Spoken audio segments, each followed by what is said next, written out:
Hey guys, welcome back to the Friday Vlog, where we discuss activity that goes on here with the BuzWeaver channel. That includes things like current events, headlines that are in the news, pop culture, social media, technology, and items of interest that come up during the week that allow us to have a little bit of a dialogue. I want to welcome all of you guys from New Tech and, of course, all of you here on YouTube for your guys' continued support. We start things off from the Daily Mail, UK. Elon Musk vows to complete Twitter deal by Friday as he faces court-ordered deadline to close the $44 billion acquisition despite employee protests. Now, as of this recording, it is Thursday, so as things develop on Friday, later on in the day, I will follow up with a video if necessary and or on Saturday. Let's read. Elon Musk has reportedly pledged to close his $44 billion Twitter deal by Friday, the same day he faces a court-ordered deadline to complete the acquisition. Musk made the vow in a video conference call with bankers who are helping fund the deal, Bloomberg News reported on Tuesday, citing people with knowledge of the matter. And of course, you guys know how much we love people with knowledge of the matter, people with knowledge of the mindset, or those, of course, whistleblowers, so forth and so on. But what I find most interesting about this is perhaps the deal will go through, and we'll know on Friday, because as of this recording, it is Thursday. But what I find fascinating and very telling is the pinned open letter. Meanwhile, Twitter staffers pinned an open letter this week protesting Musk's alleged plan to lay off up to 2/3 of the company's employees after completing the deal. Now, here's what's interesting about this letter, or open letter. It's a transparent act of worker intimidation. Twitter employees penned open letter protesting Musk's reckless plan to fire 75% of the staff. Now think about it. These are the same groups of people who side with the left, who side with the progressives, who side with the organizers of a lot of these protests and activism that we see, who always would say it's a private company. They can do what they want. Well, Elon Musk, once he makes the purchase, will be the owner.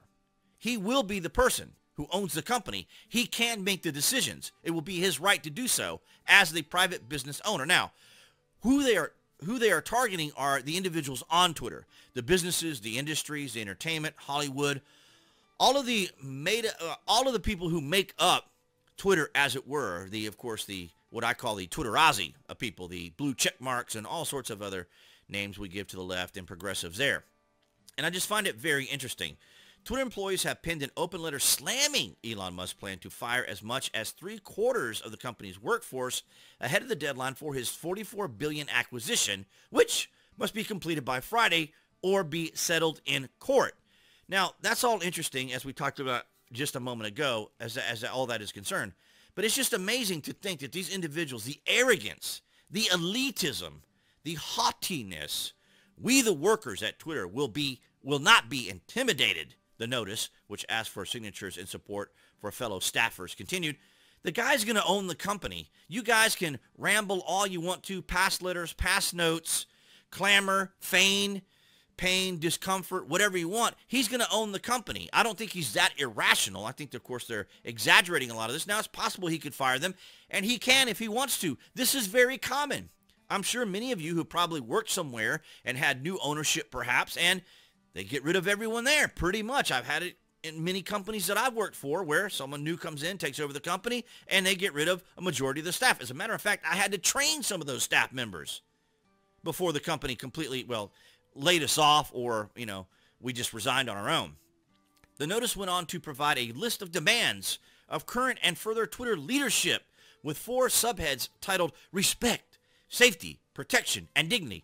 Nothing that they particularly gave to conservatives or moderates or Green Party or libertarians or the right or former President Donald Trump. They didn't do any of that. We demand to be treated with dignity and not to be treated as mere pawns in a game played by billionaires.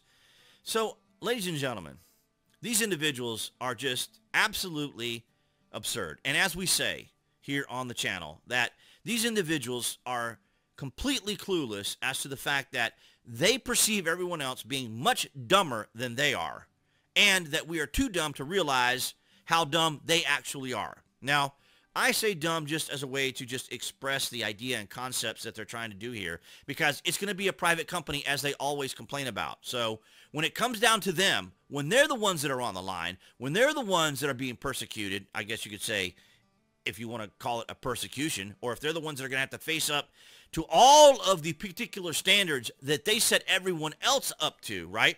Because we say that as well, that they don't even meet up to their own standards, right? They hold everyone else to them, but not themselves. And so here we have an individual or a situation now where it's coming down to the wire. And Elon is about to buy the company, and he will be the sole owner, and they will have to deal with it, just like they always tell everyone else to cope. You need to cope. You got to deal. You got to cope. But now the tables have turned. And so now you see how they're responding. And of course, when conservatives and libertarians and others were simply saying, hey, we're looking just for fairness when it comes to the way these rules are implemented across social media. They were saying, well, if you don't like it, you can go somewhere else. Well, if they don't like it, they can go somewhere else, because this is what we had to hear. This is what I had to hear. This is why you always hear me talk about all the different various social media platforms that I'm on, all the new tech platforms that I'm on. I wasn't necessarily targeted because I'm, a very small user. But with your guys' support, hopefully we can continue to grow. And of course, as we grow, at least we have a little bit of fairness here, hopefully on Twitter. I'm very interested to see how this is all going to unfold. And as I said, if more news develops on Friday or later, I'll either cover it later on Friday or on Saturday, because we got the big release of Modern Warfare 2 this midnight tonight. That'll be as of Thursday night, Monday morning, or Friday morning. So I'm looking forward to all of that. And that's what I have for you guys this Friday. All right, guys, so that's going to wrap it up for this Friday vlog. Thank you for the likes, the shares, and the comments. Below this video, you can find the various social media links that I belong to, where you can see my daily post, as well as the Amazon link. If you guys are Prime members or order frequently from Amazon, you guys can use that link, go to the landing page, and search for what you're looking for. And of course, it helps out the channel here in 2022. Thank you for the likes, the shares, for those on New Tech, as well as here on YouTube, and appearing right there on the screen for all of you watching on YouTube. That would be the channel icon. You can click on that to subscribe, as well as to select notifications. That way you know when there's content here on the channel. And I'll see all you guys right there behind that camera next week.